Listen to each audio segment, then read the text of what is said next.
start kind of where you are, finish that section you're working on, and we're going to go for 1 and hopefully 2. Okay? And then we'll go for 3.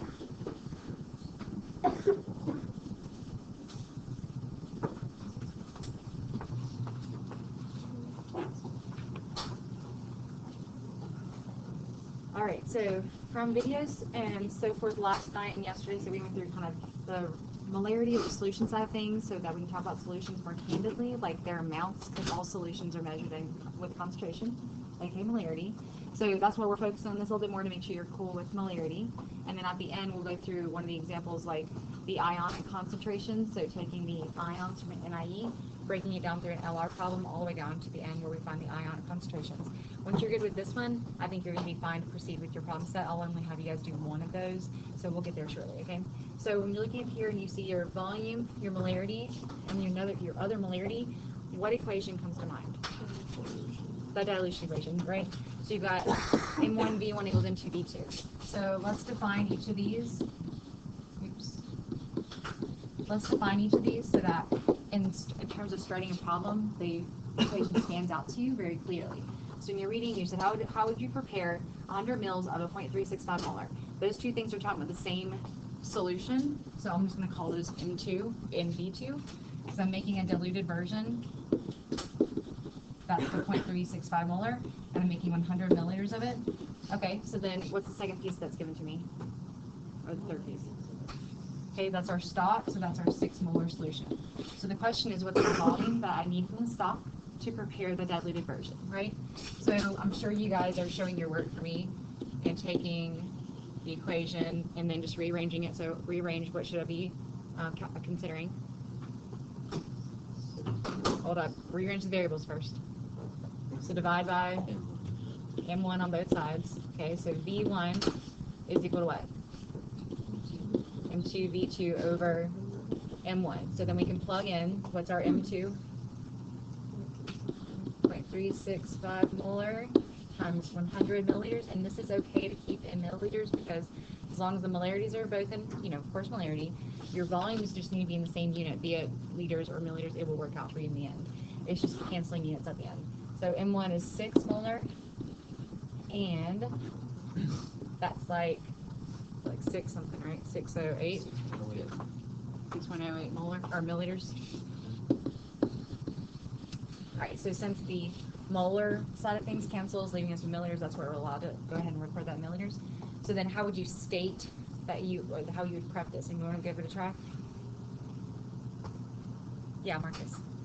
I said that you first need to figure out the milliliters of stocks you needed. Okay, got it. You can put that inside of the beaker. Then you can use the amount of dilution needed and use like a graduated pipette. All right, so go back to, we said beaker, right? Beakers are not great they're great for mixing things together, you're right, but for reactions to occur. We spoke of yesterday a very specific piece of equipment that you should utilize. Chase. A volumetric. Okay, so you have to use a volumetric flask if given the option. You have to. Okay, so what you should start with saying is, let me get this. Okay, so obtain 6.08 milliliters of 6.0 molar stock. Okay, so you're right. Take your stock. You have to do something with it now. Where do you want to put it? Put in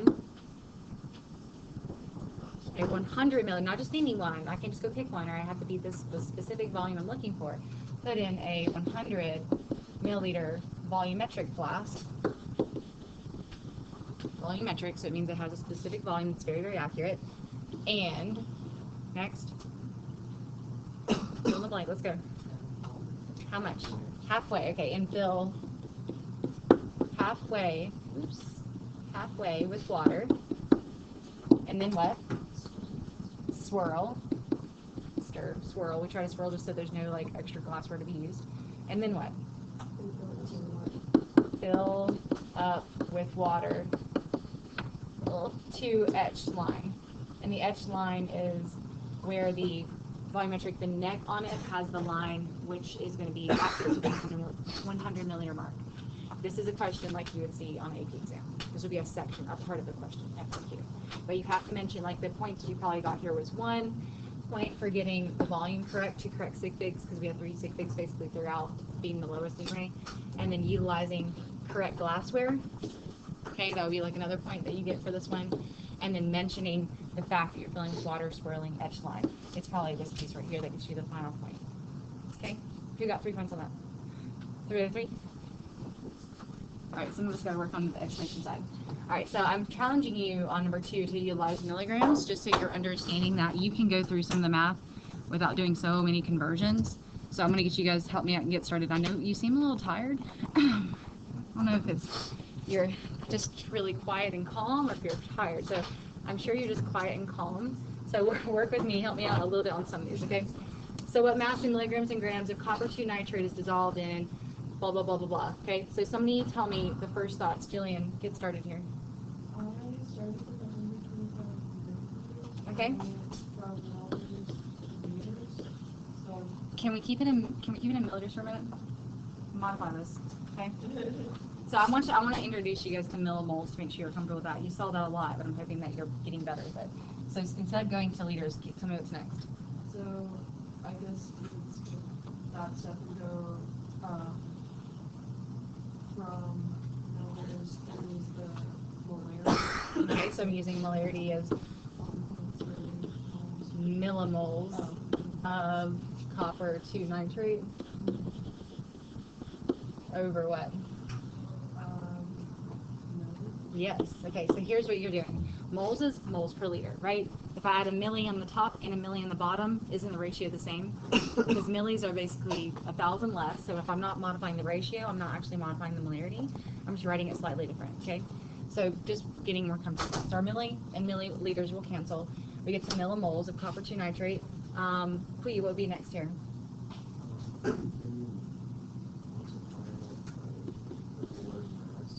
Okay, so 1 millimole of copper 2 nitrate.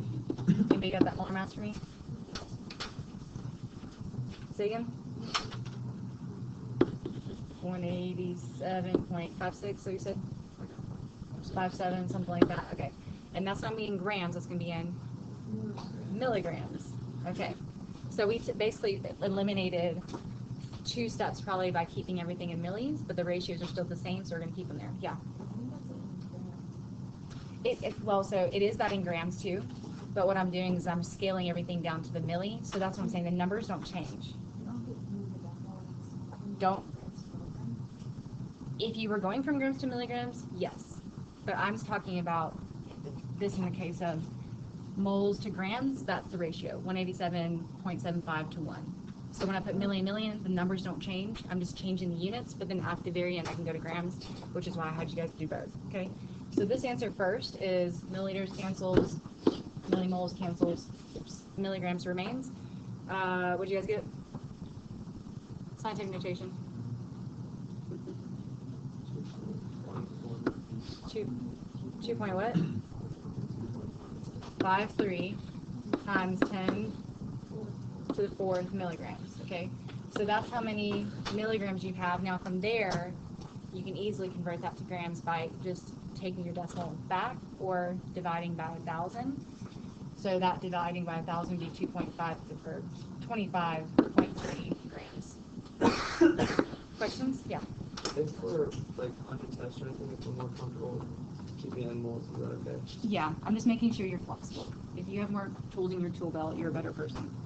Okay. All right. So here's the last one, and I want you guys to try millimoles just for now. See if you can get more comfortable with that. Go ahead and start. Write your reaction, and go on. Okay.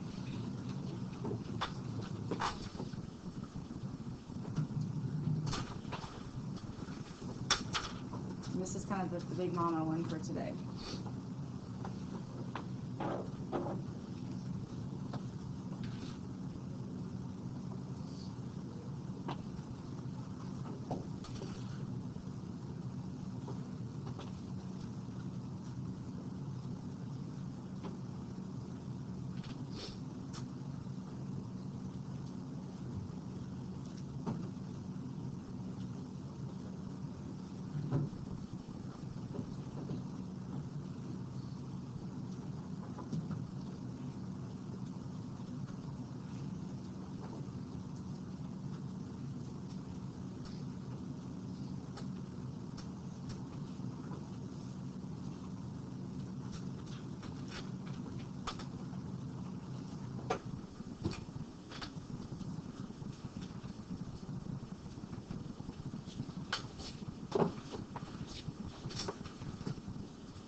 here's how you're doing it. Keep going. If you can ask a friend, look at your next room last night, and we'll start together.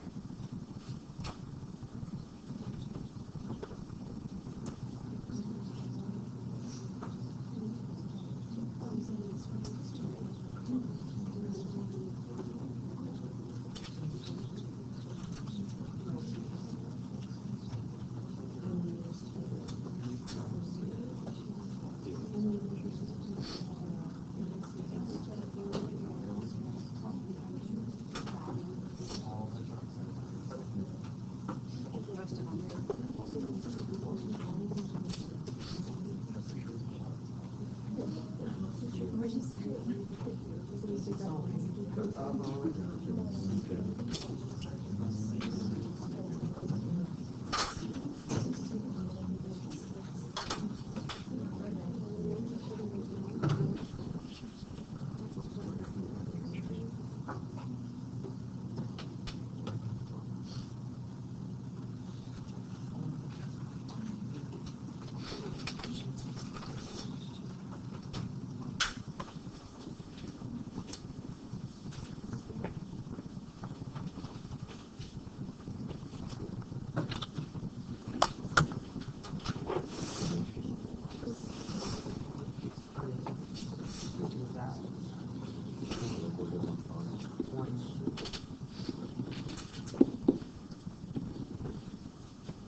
Look back up here for a second. Give me a thumbs up if you made it to your millimoles.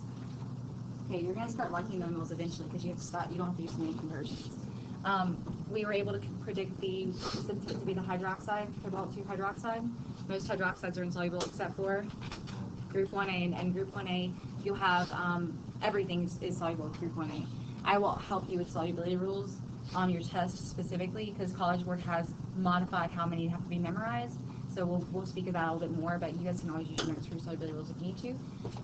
When you get your millimoles, what's your next step for determining your limiting reagent? William, pick it up from there. Okay, so we got 11.5 divided by 2 and 23.45 divided by 1. Do not write that number down. And I'm telling you that just because you guys have been writing, like some of you guys in your test wrote that number down, the one you're keeping in your head to determine the LR, and you use that number to subtract, and you should not do that. So keep it in your head. You can do this. 11.5 divided by 2 certainly is less than 23.45, right? So here's your LR. Sodium hydroxide is your limiting reagent, right? And then your excess reagent is your cobalt-2 chloride. Do not write down that number. You have it in your head. You determine your LR. You're done with that. So this is your before reaction. So during the reaction, what's happening to all of these? What number are we using for all of these? 11.5, but we're using them in different ratios. So during the reaction, you're subtracting 11.5 millimoles of the sodium hydroxide from itself. You're subtracting 11.5 millimoles in a ratio of what for cobalt-2 chloride? 1/2. 1 regarding itself. So for every 11.5 millimoles of the sodium hydroxide, you're going to use half the amount of cobalt-2 chloride because of the 1-to-2 ratio. 1/2. The 2 is coming from the LR. So we're going to get that in the end. We're producing, with respect to the LR, 11.5 millimoles of sodium chloride in a ratio of what? 2-to-2, which doesn't really change it, right? But it's you're writing it still for me, so I know that you're utilizing the correct ratios, and you're making cobalt-2 hydroxide in a ratio of what? 1-to-2. 1 cobalt-2 hydroxide for every 2 sodium hydroxides used. All right, who's good with this? Can we move on? Okay, so then moving on, you've got 0 after the reaction of your final sodium hydroxide. When you subtract this, how much did you guys get? 17.7 millimoles. And I like to write this, and I said this in the video too, I like to write what this is talking about, so at the end, I don't go back up to the wrong compound, or even consider looking at the coefficients, because it's no longer important. The coefficients are not important anymore. So this is millimole, or this is moles of sodium hydroxide, and this is moles of cobalt 2 chloride, and then we have 11.5 of this made, and that's sodium chloride, and then what is left of here, or what's made here? 5.75 millimoles of, and I just like to write the cobalt hydroxide, 2 hydroxide, and then put precipitate next to that, so it's very clear that this is the one that's the solid, meaning, does that contribute to the ionic concentration in solution? No, because it's not an ion anymore, it's now precipitate, it's no longer dissolved. So, now I'm going to scroll up to talk about the ionic stuff. The board is a little misaligned today. I'm sorry, I'll get this fixed. It's giving me problems. So I know I'm hiding the reaction. I'm doing it on purpose because I never want you to go back to the coefficients. Everything you need is right here. The only thing we do need, though, is to find concentration, right? Moles per liter, aka moles per liter could be written the same thing as, or would give us the same answer as what? Millimoles per milliliter. Notice we don't have to convert anything. We have everything exactly where we need it. But at the end of once this reaction is taking place, what's our volume total? 60. How'd you do that? 20. So 25 plus 35 is 60. So V total, and this is just a note to ourselves, is 60 milliliters. 60.0, excuse me, milliliters, sig figs. So when you guys are going here, I kind of just go in order. Let's take our sodium ion first. So sodium ion is in 2 places, here and here. 0 left of that doesn't matter. All the sodium got transferred to the product, and since it's a 1-to-1 ratio with itself, so sodium to sodium chloride, the 11.5 millimoles is regarding sodium ion itself and chloride ion, but we're going to take those millimoles and divide by what? 60.0 milliliters, and we get 0.192, right? 0.192 molar. Alright, so that's of our sodium ion. Do you guys see what we did? This was on your video, but I'm making sure you're clear on how we're finding the numbers. So if you're talking to a friend, hold up for a second. Okay, so our sodium came from our sodium chloride. It's not here, so we're only using this number. On the numerator, still dividing by volume total. Let's do hydroxide next. So hydroxide comes in 2 forms, right? Here, which is no longer present, and then here. But what's true about this case? It's not an ion, right? It's a precipitate. So it's in the LR, and this is just a note for you guys. It's in the LR, and it's in the precipitate. So the concentration in solution is null. There's nothing in solution anymore because this got wiped out, right? It got 100% transferred to the cobalt 2 hydroxide.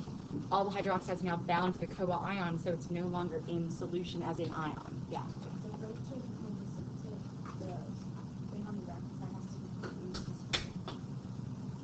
For what? Say that again? Since the sodium hydroxide becomes part of the precipitate, that means it completely has to. No, because look, the cobalt's here, right? So the cobalt, some of the cobalt 2 ion was floating around. Some of it got precipitated out, but some of it still remains. All the hydroxide got, yeah. So you always have, if the limiting reagent goes to fruition, then it's like 100% yield. Then this will 100. One of them will be null, and then one of the other ions will still be in excess. Okay, so we're going to get down to that one now. Let's go to the cobalt next. So cobalt comes from the excess that was remaining. But what's weird about this one is, oh, actually, sorry, not yet. The cobalt is with it in itself a 1-to-1 ratio. So itself, you only have 17.7 millimoles of cobalt 2. And then the other cobalt is held up in a precipitate, so we don't touch it. Moving on, still divide by our 16 milliliters, and you guys get, thanks, 0.295 molar of cobalt 2. It's a 9, okay? And then the last one, which I saved for last because I want to make sure you're clear on where we're getting all these numbers. for chloride, chlorides are here in the excess and here in the product. So there's some left over that didn't really bond, and then there's some that rebonded with sodium. So in this one, the 2 subscript is important. So what does that mean in terms of the chlorines coming from this one? It's twice as much, right? So we have 2 times the amount of 17.7 millimoles. That's from the excess reagent. We're going to add that to the chlorine that's found in the product, which is 11.5 millimoles.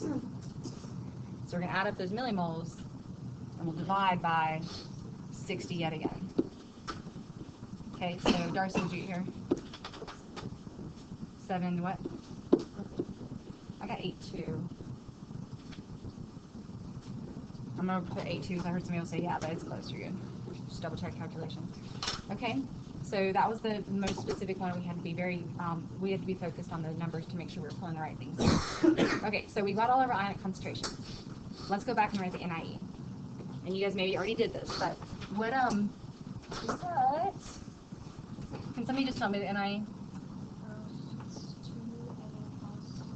Oh, are you doing expanded form or the final? The final would be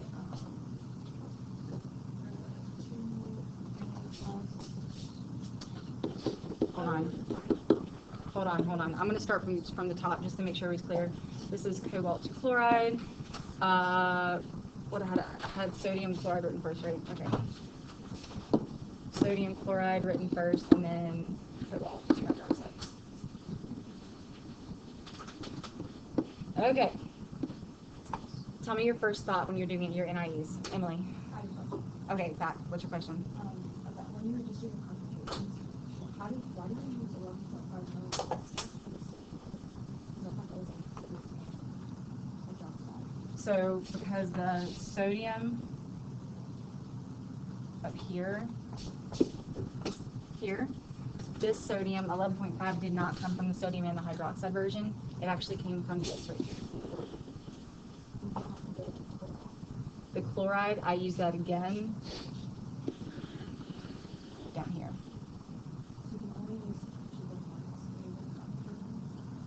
You can, what do you say you use them once? What are you talking about? The concentration or the individuals? So to find the concentration of the NaCl, you would sodium 11.5? Because the concentration of, and this is because of, let me go back to this. This is because of the dissociation equations we can write. So looking at the sodium chloride, this is what like your number 4 was on your molarity homework. If you have sodium chloride and it dissociates, what's it dissociating into? Say again? Na plus and Cl minus. So if I have 1 mole of this, I'm making 1 mole of this and 1 mole of this because it's a 1-to-1 ratio. So that's what we're doing, but I'm not writing the association equations out. Same thing for the cobalt 2 chloride. What does it dissociate into? CO2 plus and 2 Cls, which is why we're doubling the concentration through the substrate. Does that clear up some of those numbers? Okay. So going back here, first thing we do is recognize who's soluble and who's not. We know the precipitate's here. We're moving on. This is soluble because it's a metal, or it's a group 1 metal. This is soluble because a lot of chlorides are. This is soluble because it's a group 1 metal. This is our precipitate. When you ionize, you're ionizing this one, and this one. So what does this ionize into? 2 Na what? Pluses and 2 hydroxides, okay? And CO2 plus and 2 chlorides, okay? Yielding Na1 plus, oops, sorry. There's a 2, did I get everything balanced out? Yeah, okay. 2 sodium 1 pluses and 2 chlorides and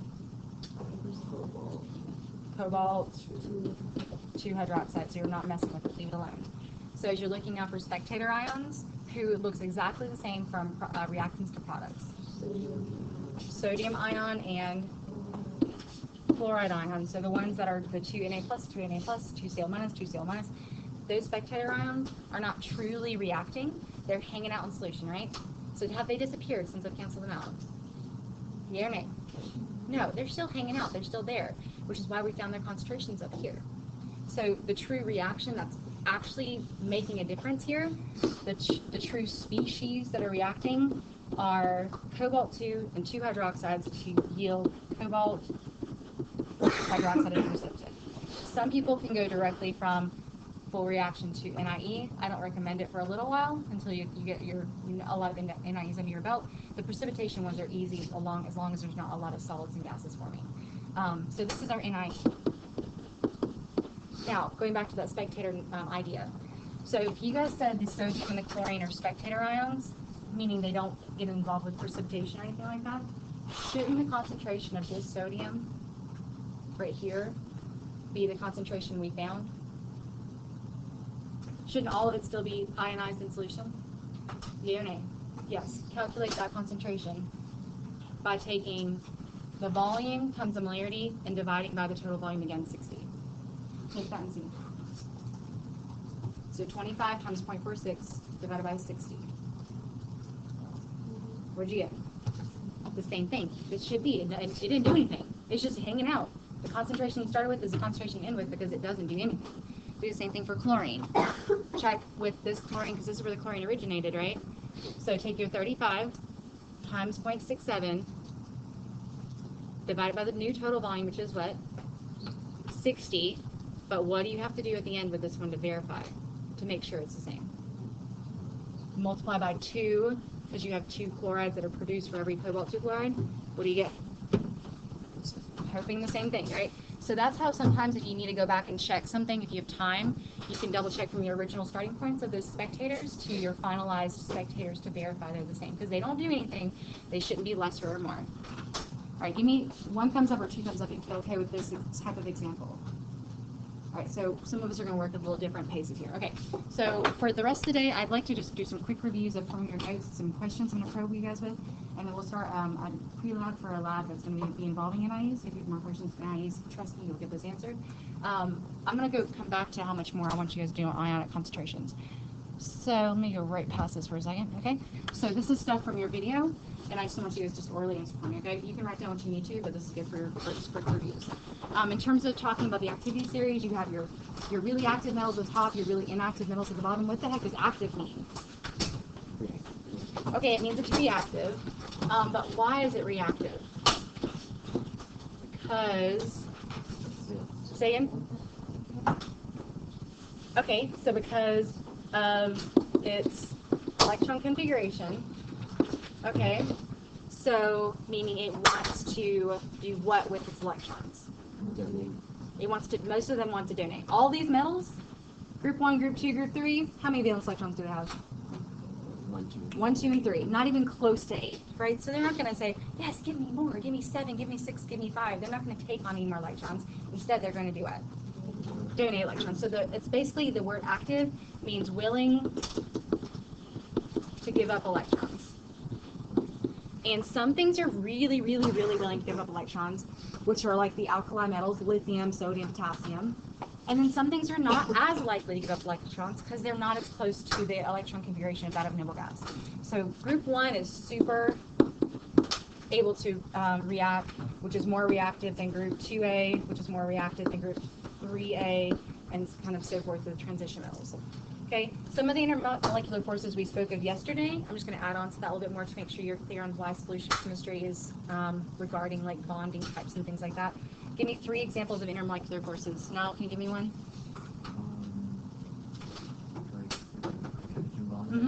Hydrogen bonding, or attractions, as I sometimes like to call it, is going to be between a molecule with an H bonded to an F, O, or N, and another molecule with an H bonded to an F, O, or N. Okay. William, can you give me another? That's kind of the general term for all of them. So the guy van der Waals helped discover them. Dipole-dipole, and dipole-dipole attractions are just between 2 polar molecules, and those polar molecules don't contain that necessarily. And we'll get into this much more. I'm just doing some quick reminders. Last one, anybody? Yeah. London dispersion forces. London dispersion forces, LDFs, and those are predominantly between 2 nonpolar compounds And I put 2 here because I really want you to make sure that when you're talking about intermolecular, it's between 2 molecules. So it's not something that's inside of an individual molecule, it's between 2 species. So I think we went over the dissociation equation over here, so you should be done with that now. When you talk about nitric acid versus nitrous acid, the species are just the ions. Okay, so if I ever say species, it's not like an animal or a plant. We're talking about the ions involved. Who would be in the highest quantities or quantity in terms of these? Megan, can you give me one? All right, so let me give you the options here. For nitric acid, your options are nitric acid, H+, and NO3 minus nitrate. Of those 3, who would be in the highest quantities? Is it strong acid? Somebody help me out. Is it strong acid? Yes. Okay, so who would be in the highest quantities? What do you mean by that? I have it written like a reaction. The ions. Okay, so for this one, H+ concentration would equal nitrate concentration because when it ionizes or dissociates, ionizes because we're talking about acids, when it ionizes it does so in a 1-to-1 ratio. So these would be equal, and they would be way, I can't do any more ways, more than nitric acid, because nitric acid no longer exists in solution. It's not bonded. So that's why they're in much greater quantity than that will ever be, because unless for some you have a malfunction, it's not going to be there. Okay. Separately, nitrous acid. Emily, what's nitrous acid?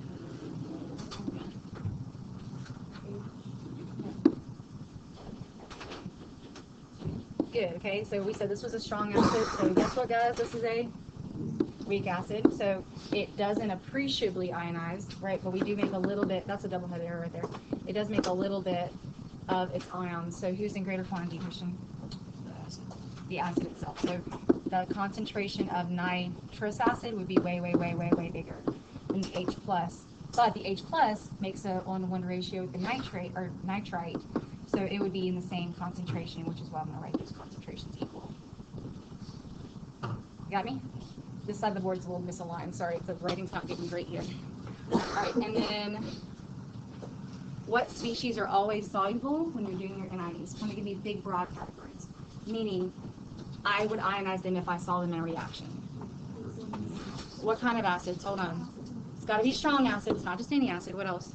Hold on. Let's keep that category called, because you're going to get really specific there. What kind of compounds are you looking at in your thoughts right now? Well, polyatomic ions. So what kind of compounds are those? Ionic compounds. Okay. So strong acids. I'm going to say soluble ionics, and we also call those soluble salts, because the word salt just means what, guys? Do not say sodium chloride. What does salt mean? It's an ionic compound, basically what you said. Gotcha. Okay. Soluble salts. Okay. So ionic is salt means ionic compound. So I got strong acid, soluble salts, and what else? Attention all staff and students, at this time, we're going into a lockdown drill. Repeat, we're going into a lockdown drill. Please follow the procedures in your red notebook at this time. Lockdown drill. Thank you. Just let me look at my cheat sheet. Hold on. Okay, so lock all doors, close all blinds. I can continue teaching. You cannot leave. Ha ha ha. And then I don't open doors. Margaret, will you shut that back door for me? Yeah, no cell phones. No cell phones. Not like the cell phones working here anyway. Okay. All right, so we just have to be quiet-ish. And if somebody knocks on the door, I'm not allowed to open it. That's all. It's just a practice drill. You guys ready? Okay, moving on. Okay, so I'm thinking you guys are saying strong bases. Strong bases, strong acids, soluble salts. Nothing else will ionize. Don't touch them. Don't touch them. This is fun fact. It has the COOH on the end. That's the carboxylic acid that Margaret made me draw yesterday with the C double bond OH. And that's the term we call acid because it has that functional group where the H can pop off, which is indicative of an acid. You'll learn a little bit more of the organic nomenclature as you guys go. And yesterday I mentioned photoionization. I didn't give you an example with it. This is just a cool example. We talk about ozone a lot, like in earth sciences and AP environmental sciences. So ozone is O3. The sun delivers energy to those molecules. And one example of what that guy can do, which is actually really harmful, is it can make a radical, a free radical. So it actually has a dot by it. That's how we draw a radical. But the two ozone molecules can come together, and they can actually share a form of electrons. But when they're free radicals, it means that they're very, very reactive. And if they're very, very, very reactive, they react with themselves and other things, which would cause ozone to diminish. Would that be a problem? Yes, ozone hole, right? Bad, harmful rays come into our atmosphere, which is one application of some of the reactions that we're talking about, like in the real world. But free radicals can actually get in your system and oxidize your system. And they can destroy your insides. Okay, so what do you do to offset oxidation to your insides? What do you eat? Antioxidants. Dark pigmented, like blueberries, raspberries, things like that, can offset oxidation. Okay, we're gonna skip that for now. So my thought was that you guys would do 5, just 5. So that chose the hardest one, of course, for you guys to do. And you guys have extra practice if you wish. Highlight or circle number 5 on your concentration, ion and concentrations, ion concentration and solution concept. So if you try that, we'll go over it tomorrow. I'm not going to try it just yet, because I want to have you guys start in your groups soon. You've got just enough time. So also, while you're digging through your packet, pull out the lab that says 9 solutions. 9 solutions. So that looks like,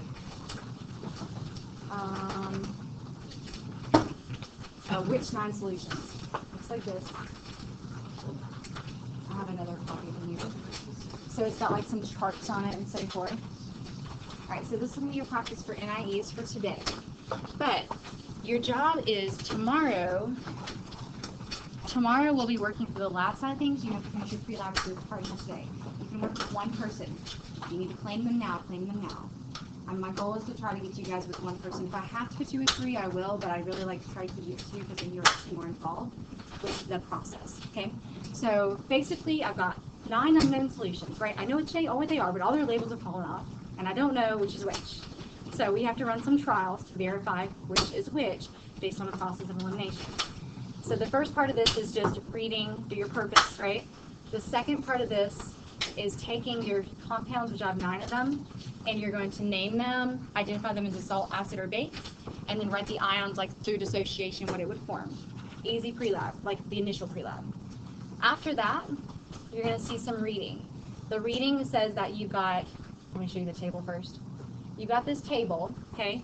But what you're doing to identify who is who in my 9 unknown solutions is you're doing double replacement reactions times like 36. Okay, I think it's 36. So you're going to take the first column and you're going to combine it in a reaction with the second or with the first row, and then so forth. So you'll combine sodium hydroxide and lead 2 nitrate. Say yay or nay precipitate, and then if it's a precipitate, you're going to write a downward facing arrow like that, say it's precipitating, it's falling down. If it doesn't precipitate, then you'll put NR to indicate no reaction, like all of it ionizes, it's all spectators, nothing really looks like it's happening.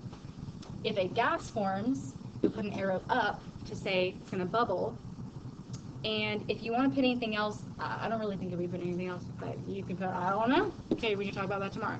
But the idea is that you're supposed to be able to identify 17, this is based on the reading up here, 17 NIEs that would lead to precipitates or gases. But you have to do all those combinations. That's what I'm giving you is about 40-ish minutes right now in class. You have to work with a partner. And if you have any questions, you gotta let me know. But you start with that. You need to use a separate sheet of paper because eventually you'll be taking this. Oh no, just do your lab notebook. You guys have your lab notes. Yeah, I was thinking for some reason I still haven't. Do this in your lab notebook. And if you want to do it in pen, that's fine. If you want to do some of it in pencil, just because you're not sure, you can go back over it with pen later. You guys can also cut out those little squares and put in your lab notebook. So I made them small enough so you don't have like pages hanging out. Okay? So get to your lab stations, get working. You have a partner to work with, okay?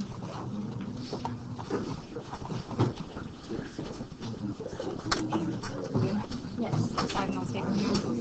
Somebody tried, yeah, somebody wrote it to me. Don't pressure it. It's not ready for that kind of commitment. Maybe, or what I try to do is for class and stuff, I usually read labs separate numbers. So do you need to pass? I'm good. I like that. That way you're not stabilized.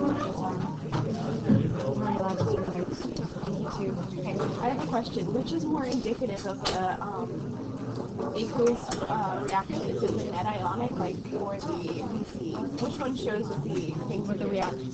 Yeah. NIEs, and it's not like if it's been excluded, it's assumed to be special. so it's not necessarily like when it said the last reaction, it's not making sodium chloride, it's making sodium ions. But sodium chloride It's how we write it initially until we actually have values. okay, so I think there might be one group of 30 because there's 25 people in here. Thanks.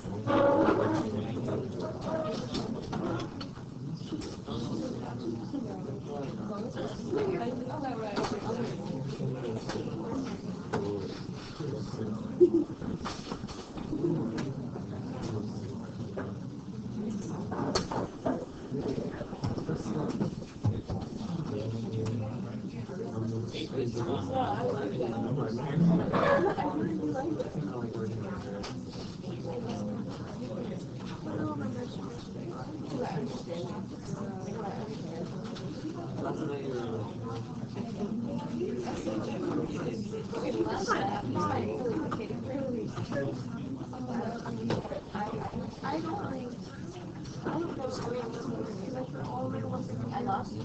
That's great. But I like it better whenever this is all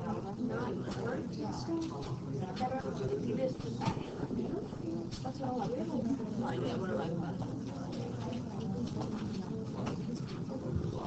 See, all right. I just like having the answers.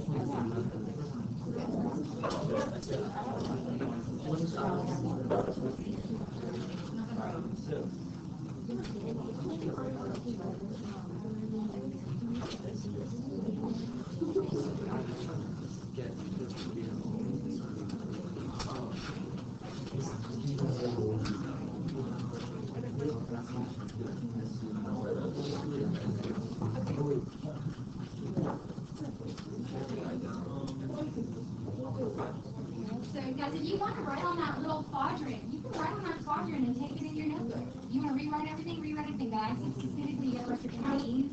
Because there ain't no way you're for the NIE and that will leave my box. Okay, so if you want to put those quadrants on, stick them in there and leave it. That's perfect.